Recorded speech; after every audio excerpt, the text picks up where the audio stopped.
Para tornar o trigo comestível, a casca e o talo ou a palha precisam ser separados do grão. Isto era feito jogando-se o trigo e a palha para cima com um garfo de peneirar ou uma joeira. Como o trigo era mais pesado, caía no chão, enquanto a palha, que era mais leve, era soprada pelo vento.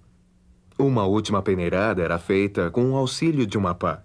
Uma vez estocado o trigo, o chão era purgado ou limpo, queimando-se a palha restante. João estava advertindo o povo de que chegaria o dia no qual o Filho de Deus usaria o garfo de peneirar do julgamento para separar os justos dos iníquos.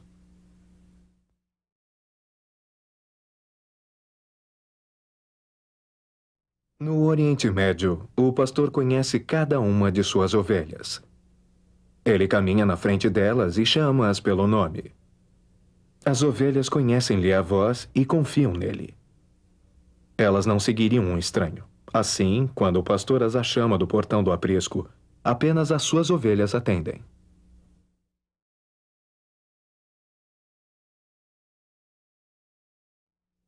Para proteger as ovelhas à noite, o pastor conduzia o rebanho para um cercado protegido por espinhos, a fim de evitar que animais e ladrões conseguissem pular para dentro.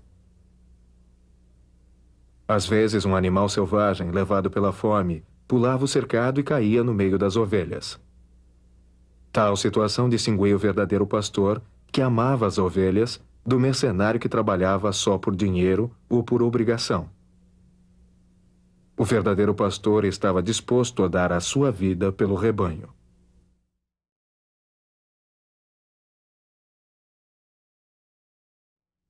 O aio a que as escrituras se referem era um servo de confiança, cuja principal responsabilidade era orientar um jovem até a maioridade. Uma dessas responsabilidades era levar o menino à escola, onde seria formalmente ensinado por um professor. A lei de Moisés era como um tutor, até o Salvador chegar com uma lei maior.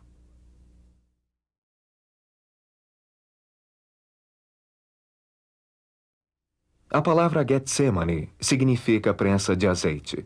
No jardim de Getsemane, as olivas eram colocadas em cestas e prensadas sob um grande peso, o que fazia com que soltassem seu óleo. Há uma semelhança entre essa prática e a expiação. Nesse mesmo jardim, o Salvador, sob o peso dos pecados do mundo, foi prensado, o que o fez verter seu precioso sangue por todos os poros. Esse gesto de amor abnegado pagou pelos pecados da humanidade.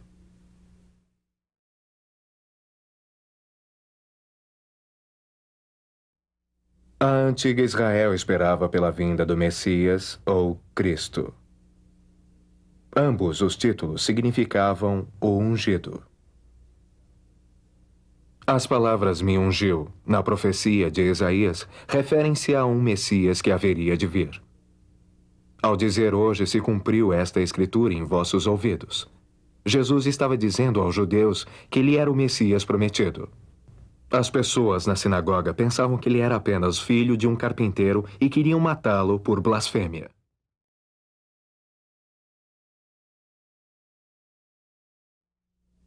Em nossa sociedade, cada novo dia começa à meia-noite. No antigo Oriente Médio, o dia começava ao pôr do sol. Ainda há vestígios dessa prática na celebração da véspera de Natal. A noite e o dia eram divididos em 12 segmentos iguais, chamados horas. Embora o tempo real variasse de acordo com a época do ano, o nascer do sol ocorria por volta das 6 da manhã. 3 horas depois era a terceira hora, por volta de 9 horas da manhã. A nona hora seria por volta de 3 da tarde. A noite era dividida em 4 sessões chamadas vigílias. O nome vigílias vem das 3 horas durante a noite nas quais os soldados ficavam de guarda ou em vigília. As vigílias começavam ao pôr do sol e terminavam às 9. Meia-noite, 3 e 6 horas.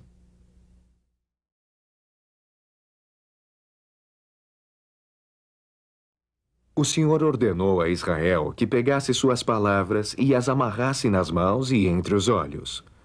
Os judeus interpretaram essa ordem copiando a palavra do Senhor em pequenos pergaminhos e colocando-os dentro de pequenas caixas de couro que usavam amarradas na testa e nos braços quando oravam. Essas caixas de couro eram chamadas de filactérios. O Senhor ordenou também que Israel colocasse franjas nas bordas das vestes, com o fim de lembrar-se de guardar os mandamentos. Na franja, colocavam uma fita azul simbolicamente significando o céu, para que lembrassem de onde vinham os mandamentos. Os fariseus aumentavam as franjas e o tamanho dos filactérios, para mostrar que eram mais justos do que os outros. O Senhor condenou essa exibição de retidão pessoal.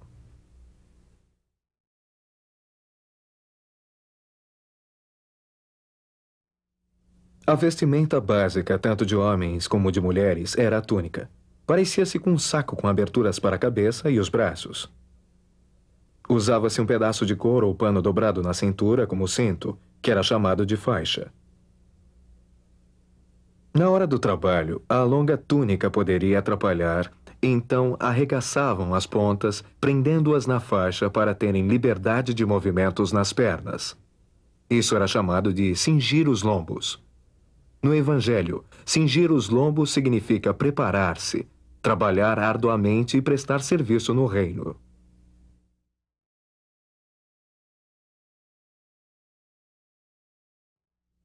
A bolsa era usada para guardar dinheiro e existiam vários tipos, como a bolsa presa ou a pendurada na faixa da túnica. A alforge era uma sacola de viagem, às vezes chamada de bolsa de mendigo. Era usada para carregar mantimentos e outros objetos de uso pessoal.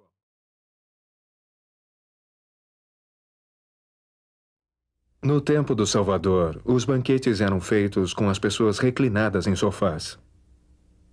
O convidado mais ilustre sentava-se à direita do anfitrião, o segundo à esquerda e os demais após estes, dependendo de sua posição social. Enquanto comiam, normalmente se apoiavam no cotovelo esquerdo e comiam com a mão direita. A pessoa deitada na frente ficava reclinada no seio da pessoa atrás dela, porque essa estaria mais próxima de seu peito. Da mesma forma, essa pessoa estaria reclinada no seio de quem estava atrás dela, embora não se tocassem realmente. Era também comum que os servos lavassem os pés dos convidados enquanto estes comiam.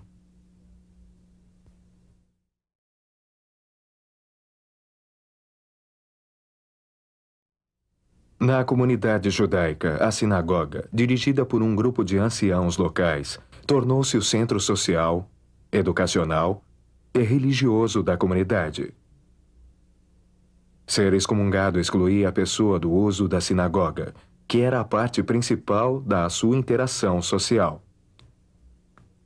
Clamar que Jesus curara seu filho era considerado uma blasfêmia pelos líderes da sinagoga, uma ofensa que merecia excomunhão.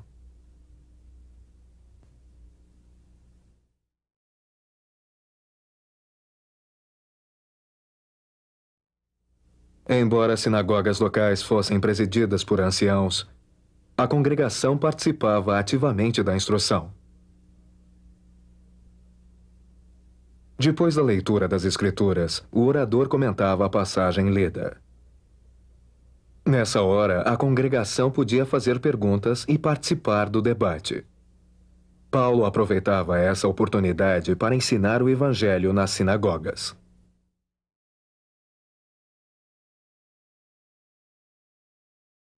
Uma grande variedade de problemas de pele era diagnosticada como lepra.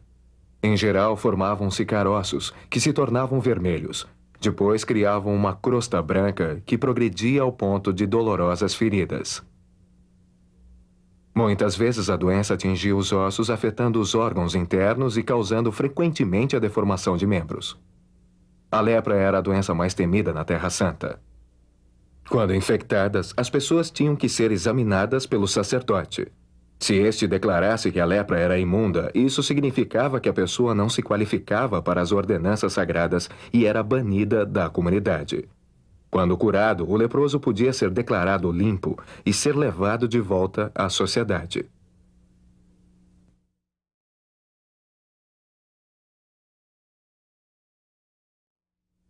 O saco era feito de pelo de cabra e era bem áspero como estopa. Por ser muito desconfortável de usar direto na pele, simbolizava externamente a profunda tristeza e tribulação por que uma pessoa estivesse passando. As cinzas eram salpicadas na cabeça para mostrar humildade.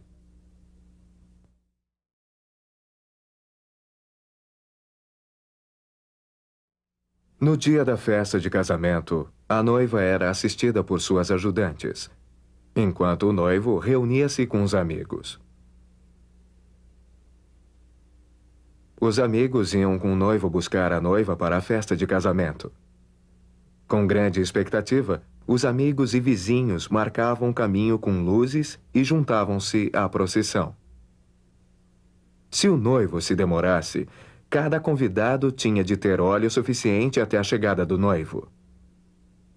Finalmente se ouvia o grito: "Aí vem ele!". As ajudantes deixavam a noiva alvoroçadas e dirigiam-se para a rua a fim de iluminarem a passagem final do noivo.